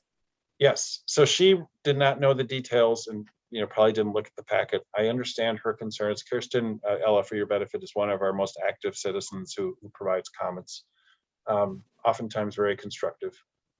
Yeah, I read her email that was emailed to me. Yeah, Right. I looked at that. So this was just unveiled. We pushed them to get it to us today so I could introduce it to you. I was hoping to at least introduce it to you, but to gauge your reaction if you're on board with this. However you wish to handle this, if you wish to lend your support to this, that would be awesome. But if you have more questions and want me to get you more information, if you have Yeah, questions Mark, about ridership. The original term is 3 years. What's their record? Do they start jacking up the price once everything's installed? Well, right now there is no price for operations. Is that what you're getting at, Ken? Oh, so this option 1, that's just for building the stuff. Yeah, so the to buy- 160 is a one-time deal. exactly. Okay. Okay, So what happens is they will maintain, when you ride one of these bikes, and by the way, you all have an opportunity to test ride one of these, and I've invited you to do that. If you would like to add your name to the list, let me know. August 17th, they plan to be out here before the tourism committee with some of their bikes, and you can test ride them. They will tell you, the bikes will give you an option to, or the app on your phone specifically, but I think at the station too, will tell you if there's a need for maintenance. Like, they're not perfect. I mean, Yeah. sometimes a seat might wiggle or doesn't lock in place very well. I mean, they do get banged up a little bit, but they have mechanics that are constantly working on the bikes. They swap out batteries, and this is all a very efficient machine. And I was very impressed with how they operate. So basically, Mike, What does this 3-year term mean? yes, exactly. Good question, Ken. And where is that written? Right. Well, in the Here it is. proposal for phase 1, it's $160,000. and then it's a 3-year term. So I think what Ken wants to know is, what does the 3-year term mean? And after that 3-year term, are we then going to be responsible for operational expenses? So there's a little confusion by the fact that there's a That's a good term on question. there. Yep, that is a very good question. I will find out. I have another question. So are the phases, is it gonna be like we do phase 1 and then phase 2? Or are they options? Like you choose to implement phase 1 or phase 2? That was meant to be sequential. Okay. So we came up with phase 1 as a way to say, what do we think would be the maximum? How can we maximize ridership right off the bat? Mm-hmm. And so the connectivity between hotels and the downtown, and obviously we often hear about people saying there's not enough parking in downtown Middleton. So if we can help facilitate some of these trips, get some cars off the road and help some of our, circulation needs with B-Cycle, that's what we were trying to do with 1, 2, 3, 4, and 5. 6 and 7 and 8 are more, the latter 3 are more just to establish that linkage with the rest of the B-Cycle system. And along the way, we're like, hey, let's hit this park, or let's hit this, hit Walgreens, which is, a necessity for people. And also there's a school near there, and there's, so that's why 6, 7, and 8 are mainly there, is to have that linkage to the rest of the system. And then phase 2 was this infilling. 7 and 8 are really infill locations, more stations in our downtown, and then growing north. Okay, Mark, I've got a question on that sheet. So the first one is phase 1.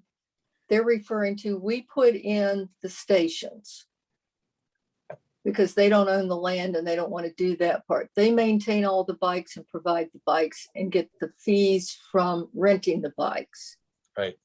And then in phase 2, we put in more stations and they continue to maintain the bikes and get the fees. Is that how it's working? Correct. So we don't get any revenue ourselves from it.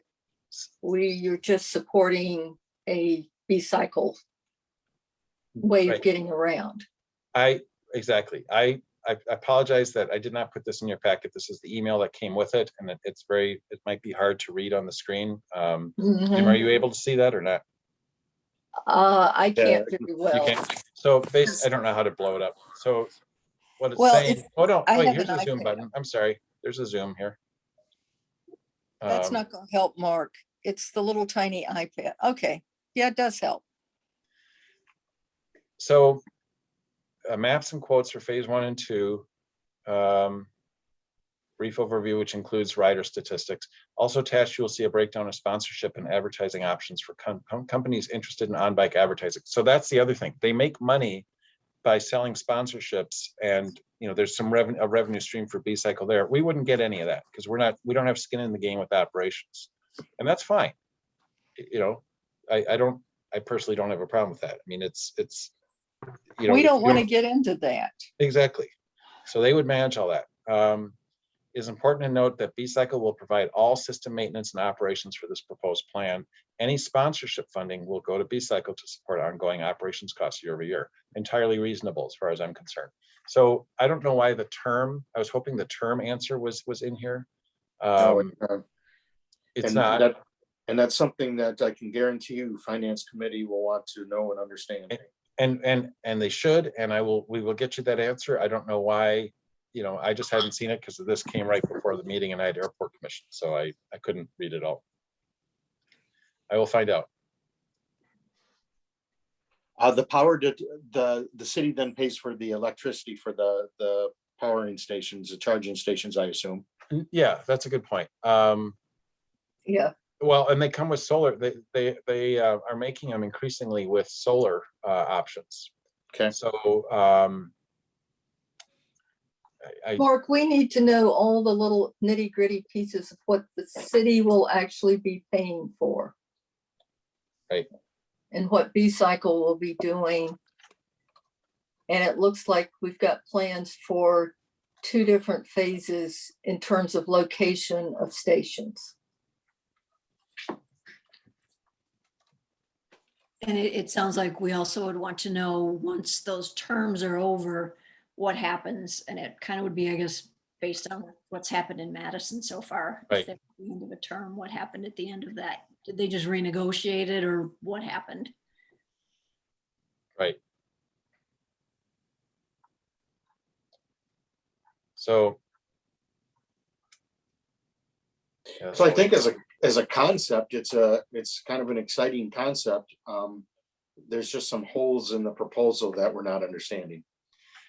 So if you're in, so it sounds like you're interested in the concept, but have questions, is a summary of what you're.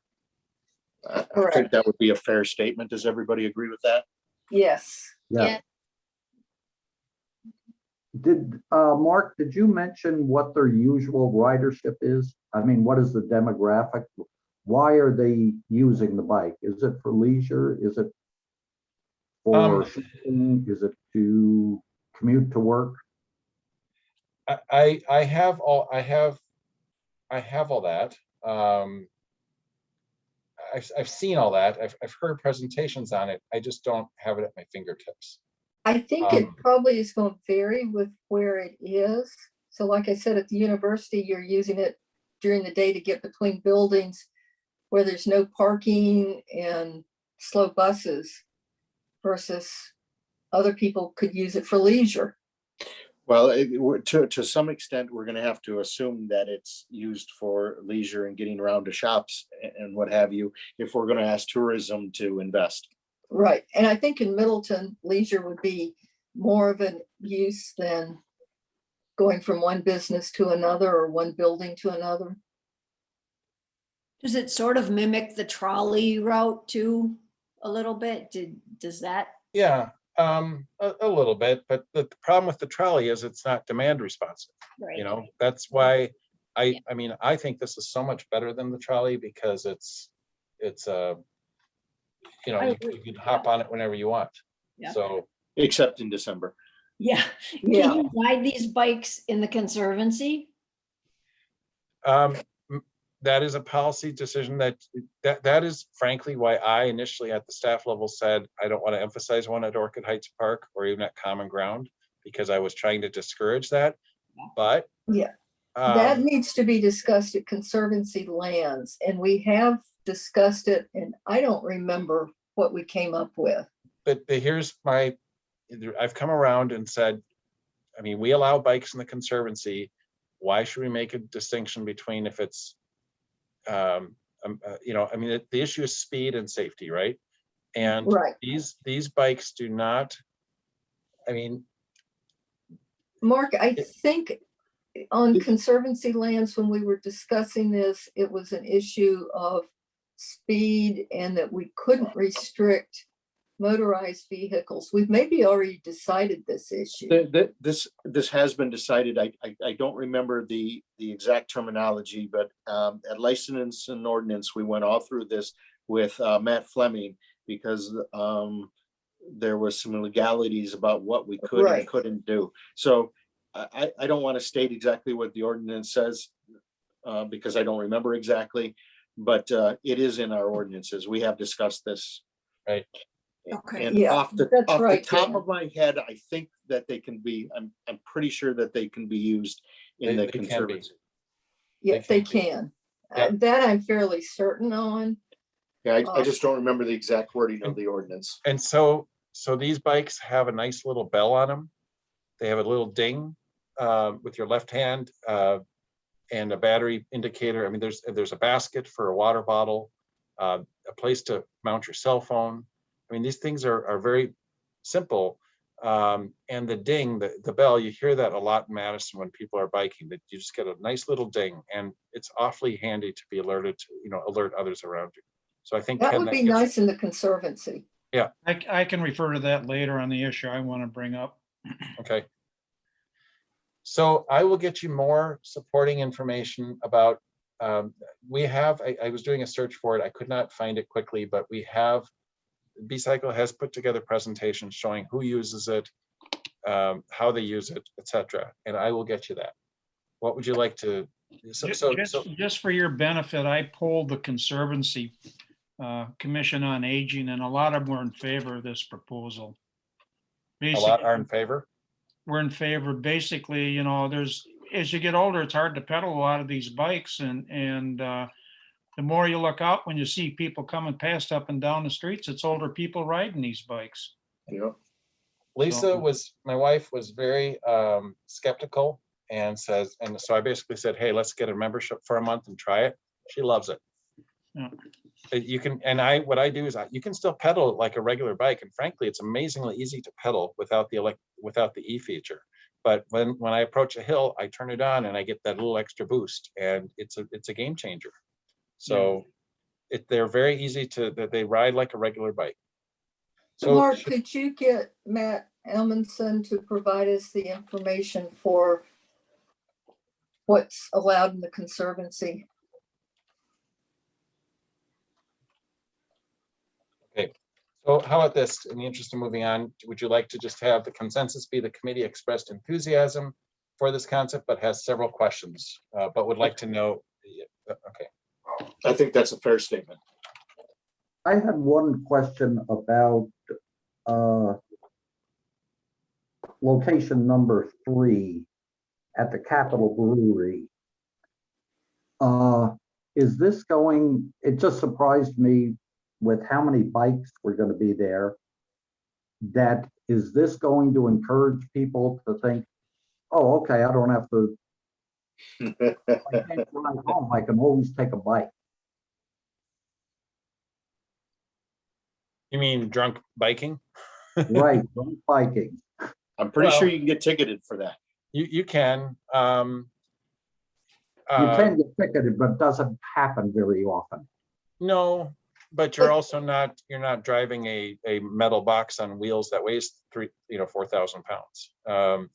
But I understand your concern. Bicyclists. Mark, would you take it to just get home and then keep the bike overnight and have to pay for the rent? No, I don't think people would take these bikes, like if they've been over or had one beer too many, they wouldn't be able to take them home because you have to return them within an hour or else you get charged.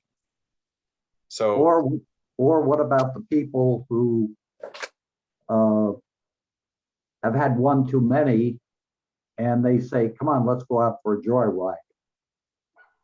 I mean, I'm not totally discouraging them, but I mean, you can do that with your car. It's like, oh, you drove your convertible here. Let's go for a joyride. I mean, I hear what you're saying, but it's less of you're less of a threat to yourself or especially others on a bicycle than you are in a car. That's a police issue. Yeah, yeah. We need to encourage the police to go after bicycles that are violating laws. And I'm not aware of we don't have a preponderance of bicycle crashes associated with Capitol Brewery or any of our establishments that I'm aware of. okay. So I respect your concern. I mean, it's good to look at it from that perspective. So ready to move on? Yeah, we are ready to move on. Let's move on to the 2022 budget. Yeah. So here's the general budget memo that goes out every year. It gave you some background. Our budgets are due August 20th, so 2 weeks basically. What we are wanting tonight from the committee is, Matt Amundson and I talked about this. We wanted to know, have you have a general discussion about what you see as priorities for the bicycle, the path network specifically, I meant to say, it's used by bikes and peds. And then also we need to talk about the transit budget. Why don't we start with transit, since we have a specific number here of $510,000, 359. And so what this means is, I mean, that's what Metro has said is the estimate. It's a 3% increase over this year's budget. And so the way this works is then we have to list this as a decision item, because anything that's an increase over the current base budget has to be a decision item, and we don't have much of a choice here. So what I would recommend is that you have a motion that that you Support that. So yep. Could we get a motion for that? I'll make that motion. Can I get a second? I second that motion. Okay. Any more discussion on it? Mhm. Our hands are kind of tied, so Yeah. all those in favor say aye. I, I, Opposed, motion carries. We lost a member, by the way, a little while ago. Nate Day had to go. Okay, And Peter Connor said he couldn't make it. I'd forgotten that. So we still have a quorum. I checked that. Thank you. So so I gave you some background here on bus service, so we covered that. Yep. So then this memo is simply, last year you had a list of projects that had costs, had most of these, all the ones that are bulleted, we had costs with them. Numbers are out the window basically because of all the changes with due to the pandemic and equipment and labor and there's a lot of things have changed. So rather than putting numbers together on everything and updating all the numbers, we wanted to have the committee focus on what the priorities are. You heard from Kirsten Kluckner today that she was recommending the addition of this project here that I'm highlighting, the part of the Precy Park path connection. I can, if you're, is everyone familiar with that? Otherwise I can pull it up quickly. Are you all familiar with it? Yes, Yep, I believe so. It's a pretty small item, but we do need, it's in bad shape and needs to be fixed. And then finally, are there anything else on this that's not on this list that should be included that you are aware of problems in the area? I'm not talking about sidewalks specifically because sidewalks are done with streets with the public works budget, but I'm talking about our path network here. I see Tiedemann Ponds on there, and I live right next to Tiedemann Pond, and I saw there was a new staircase, but the staircase didn't reach to the dock. So I guess I was just wondering if that's a maintenance thing or it's supposed to connect to Tiedemann's. I wasn't quite sure. that's something that maybe needs to be asked Public Works, because that staircase is for the new pump, Yeah, that's what I thought. which might be that they're not necessarily wanting citizens to be exiting from Tiedemann up onto South Park or Gammon with Mhm. no sidewalk. yeah, there's no crosswalk there. It's dangerous with the cars. Yeah, I don't think we want it to connect. No, Okay. We Well, have that- talked, There's That like I a had dirt discussed. hill that everyone uses right over there. So there are a lot of people connecting through there and making Yeah. their own path. That gets closer to at least a sidewalk or house or yard than It's straight into the street. I know what you're talking about, Ella. I've long advocated that we put in a staircase there and extend the bike path along, from Park Street across the tracks to that, because so many people do it. I always forget the reason we don't is because they're trying not to encourage that because it's such a steep, you have to cross the tracks, you have to go in front of someone's property. I actually don't remember exactly what their explanation is. Maybe because it can't be an ADA accessible feature, so therefore they don't put in the staircase. I think that's it. Okay, that makes Um, sense.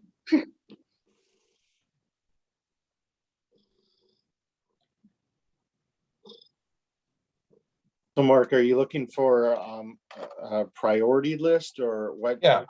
Yeah, that's really what, and I can pull up a map if you want to see it, but that's really what In Matt last year's budget, did we list all of these and do we have what last year's priorities were?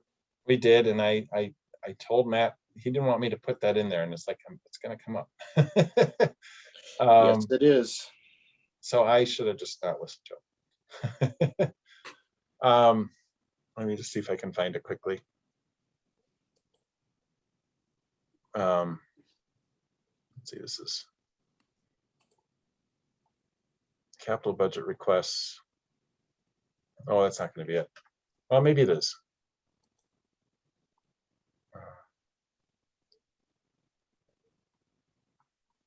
No, it's not. It's been whited out. I don't see it right now. I'll look for it as we're talking. Keep Let me see if I can find it. If you'd like to start talking, Ken, about your discussion about safety, maybe that would be a good way to use your time while I look for the other. Yeah, that would be perfect. Ken, floor is all Yeah. yours. Okay, well, there's several members on the Commission of Aging that when they found out I'm on the Transit Committee, they approached me with concerns of either walking or taking bikes on the Conservancy trails, particularly the Pheasant Branch Trail. But also I've noticed on some sidewalks that older people, older kids, the quote unquote professional bikers are going at high rates of speeds and there's no warning or whatever. And it starts to startle people, they're afraid they're going to get hit. The mother and the little kids on their bikes, that's a different issue on the sidewalks, but I don't see a lot of forewarning when these bikes come up behind you. And I'm just, the people on the commission were kind of concerned. They don't want to get hit by them. Sure. And there's some really blind corners on the Pheasant Branch Trail area that are quite dangerous, and I know one instance, one said they had to jump off into the brush to avoid getting hit by a bike. Right. Ken, I have a question. I serve on Conservancy lands, and this has always been a concern of ours. So I think you might want to get this on their agenda. But in terms of Conservancy lands, would it be helpful for us to have signs put up near these really dangerous blind spots, specifically for the bikers to warn people? We don't want to get too many signs in there either. No, it's just the concern. They're afraid they're going to get hit. Some Oh, I people know. are pretty good and they ring their little bells and then they're coming. You can start looking for them, but Well, the other group of people, and when we decided to allow bikes in there, I remember speaking out against the idea. If you're hearing impaired, yeah, you've got a real problem. Bike can come up behind you and you can't hear anything. So, I mean, it's something I've been concerned about. I'd like to see some trails that are specifically for pedestrians only. But that's going to take time. yeah. Well, they brought it up to me. I just wanted to bring up the issue. There is a concern out there, and generally when older people walk, they walk in pairs. They Right. take up maybe half the pathway. But So I think ask to have this put on the Conservancy Lands Committee agenda for us to discuss. I have to do that. You could make a motion right now for that to get Make a motion to have it referred to Conservancy Yeah, I would Lands. make a motion to have it referred to the Conservancy Committee for pedestrian safety on the public trails. Very Okay, good. and I'll second it. Susan will second that. Any other further discussion on that item? All those in favor say aye. Aye. All right. Opposed? So to ask the Conservancy Lands Committee to do what with respect to pedestrian safety on trails? To take Go Go To ahead. discuss it in terms of senior citizens and hearing impaired. and whether or not it's And an moms option with to put in some strollers. signage. Yeah, and moms with strollers. I worry about even them. Yeah,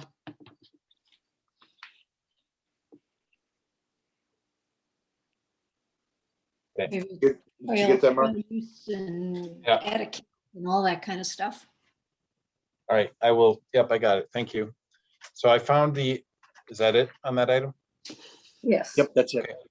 So then, Thank you. do you see this list on your screen now? We do. Okay, so this is from last year. Here's the projects, North Fork. The North Fork refers to the North Fork Trail. If you want, I can try and find a trail map. Well, maybe I'll do that quickly. Where would I? Oh, our trail network, our bike, okay. Mark, those are fairly descriptive. I know, Standard but, imaging to hitters. Yeah. but some people may not know, but go ahead. Okay. I'm still gonna find something here to help you. Okay.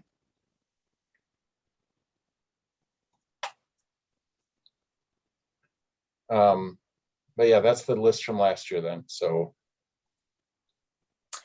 Do we have anything to add to this? Because I see you've got it projected cost in different years with priorities. Is there anything that would want to be moved up or moved down? Right. That's I the think issue. it looks pretty good. Sounded like we might want to add that Parisi Park path. Right, Maybe Yeah. add Parisi Park at the top. Yeah, because that's kind of a low ticket item that I think that we would stand an opportunity to be able to get done. Yeah, it's It's low not- ticket and it's highly used. Yeah. And so it's Ella, used by school kids. so this is the North Fork, for those of you who don't know. It's hard to see, it's in yellow, sorry, Jim. Very hard, right here, let me make it bigger. So North Fork standard imaging to hitters, that's basically from here to here. It's just a part that's beat up. North Fork Parview to Airport Road, that's from here to here. Up behind Firefighters Park and Penny Klein Park, that's also gotten really beat up. North Fork Parview to Pleasant View Road, oh, that's this segment here. That one I would say is probably not as high, yeah, and it's not as high a priority, just Yeah. as a rider out there, not as many people probably use it. And Mark, I know of one of my constituents that had an extremely bad bicycle accident because of a bump in the road out there, which Right, the bump required, in the path. yeah, had to have his jaw wired for Ugh. weeks. Oh, South Fork Deming to, that's right next to Costco. That's gotten to be pretty bad shape, and part of that's because it's pretty wet out there. I wouldn't be surprised if the flood hurt that to some degree too. Otherwise, everything else is self-explanatory. All right, so you would like to add the Parisi Park project. Park, It's number one.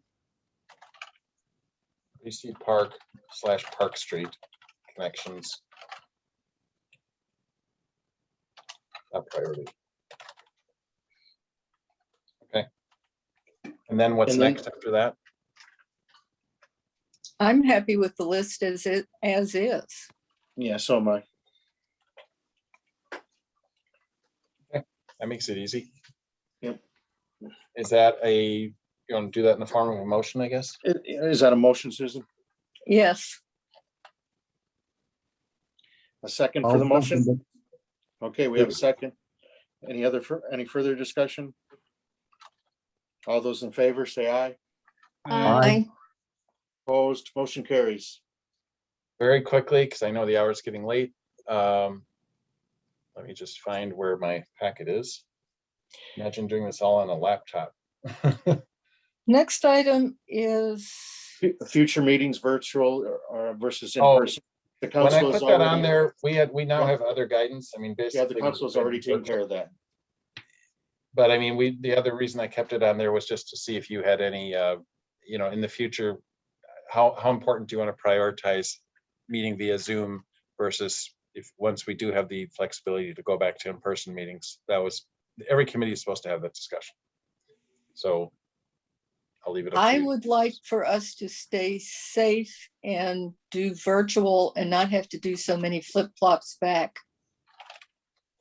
And as my profession, staying safe is the way to get rid of this thing. We'll be over it sooner if we all wear masks and stay apart and get vaccinated. Any other comments? So the consensus. I would agree with that. I think we should Okay. stay until when it's safe to go back to person. I would like to see us go back to person. Mhm. Yeah. That is your goal, when it's safe to go back. Okay. Yeah. So for example, council doing 2 council meetings or 3 in person, we maybe push that a little bit. Okay. Well, what I was hoping you would not say is that we should do a hybrid. And so No, until we have that No. technology, okay. So there's not support for hybrid. Okay. All right. Thank you. Okay, let's move on to staff updates, North Mendota Trail. Yeah, so we've made it after a long last. We've been making some progress. We're working on the purple segment this year. And Dan, I found this out this morning from our project update. MG&E hopes they'll be able to start working next week on the gas main relocation, and they think that will take about 3 weeks. And then T2 says that the bridge work will take up to 3 weeks. So they think they can basically be done by October 1st, early October. So we'll have to have a time amendment. Yep, and that was my next comment to you, is there's going to have to be a change order. I haven't heard anything about costs, material costs or anything like that. So I don't expect that. So there will have to be an amendment for the time.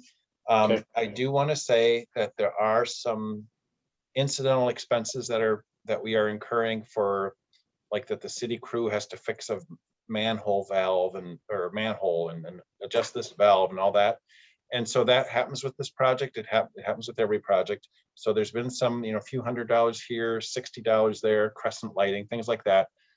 We may get enough of those that it's going to push the budget just a smidge over. I'm really trying to avoid those, but I don't have a choice. So is a smidge 1,000 or 5,000? I was, well, on a 1.4 million, we're talking, I could see it being 5,000. Okay. But I don't know yet, Dan. I don't know. It's Everybody's close. definition of a smidge is a little different. I was just looking for your definition. The point is it would be over. That's what I've been trying to avoid, is to not go over. But I'm just letting you know that by the time everything's tallied, I wouldn't be surprised if we're just, so if once I get wind that that's going to happen, I will come to the finance committee and council. I'll do we have contracts that we're following, but there are a couple of these little tiny incidental expenses. Yes, just last week, suddenly things were coded from 2020 that were miscoded, that were from April and May of last year, that the public works shop said, hey, these should have been charged to the North Mendota Trail. And so that was $600 or so that came my way. So, stuff like that is happening. So without going into more detail, I just wanted to let you know that that's happening. But I'm very pleased to say that we have cooperation from all the property owners, and we've actually made one of the more challenging situations. We have fortunately found a way forward where that person is, well, thankfully that when they cut into the hillside, they didn't expose a lot of roots for a tree that she wanted preserved. So we got lucky. I mean, that was the dice that we were hoping, and we got lucky. So that is a tree that provides screening. My point is, if you haven't, well, you saw the pictures. It really, I think, already is. I mean, this is a stunning change at Century Avenue, the Middleton Shores, but we have not had any complaints, which at least not directed to me. And then this one on the right, I took this picture a few weeks ago. The growth was so, I actually went out there and cut some of this so it was passable. But so this is now before and after, and you can already see how visibility at this driveway, it's the same driveway here, is already going to be much better. So I think people are coming around. The last thing I wanted to talk about with this trail is that we are still working with Dane County. I just put this in here for your benefit. I mean, we've talked about it previously, but that, we're still looking at funding options. We received news that we are going to get a $200,000 grant. I don't remember. I had notes on this, and then I typed them, but I forgot to set them out here. But the point is, we have. Well, maybe I can find it here. Here we go. Oh no, that's a different document. Anyway, we got notification that we got one grant, but not another. So we are trying to cobble together some grant funds to help make development of the trailhead possible, and while still working with the county on the bridge. I don't have any update on that. That's what I have for North Mendota Trail. I do feel like there was something else I was supposed to tell you. Just see if I can find it quickly. Yeah, I don't see it readily. It's getting late anyway. I'll send you an update if If you find it. Yeah. Okay. Yeah, I Okay, don't that's have- all. That's all of our agenda items. Does anybody have any I thought there was, closing comments? But there's one other thing. yeah, I thought there was two. Oh, the underpass. Yes, Is the that- Oh, underpass. I just morphed into it. Okay. So the grant that we got, I think it was the RTP, Recreational Trails Program. I think we got 200,000 Sure. for that. So, but that still is a smidge. Mark, I've got a question on that. I got an email from a constituent concerned about the proposal for the apartment building on the corner of Century and Branch and how it would impact the underpass. I was under the impression it wouldn't. It won't. Okay, Yeah. It will not. that's what I thought. Thank you. All right, if I have anything else to report that I forgot when I find my notes, I will email that to you. So You can email them to us. Thanks. that's all I have. Very good. Thank you, Mark. Any other questions or comments? Okay, I would entertain a motion to adjourn. Second, All those in favor of adjournment, say aye. I, Opposed? I We didn't are hear who adjourned. made the motion, but I'll just. I pick one. did. Well, I heard second from you. Oh, I'm sorry. That's all right. So Ramsey made the motion to adjourn and Ken seconded. Okay, thank There you you. go. Have a Thank good you, Mark. evening. Thank Thank you you, all. Ella. good night. Take Bye. care. Night.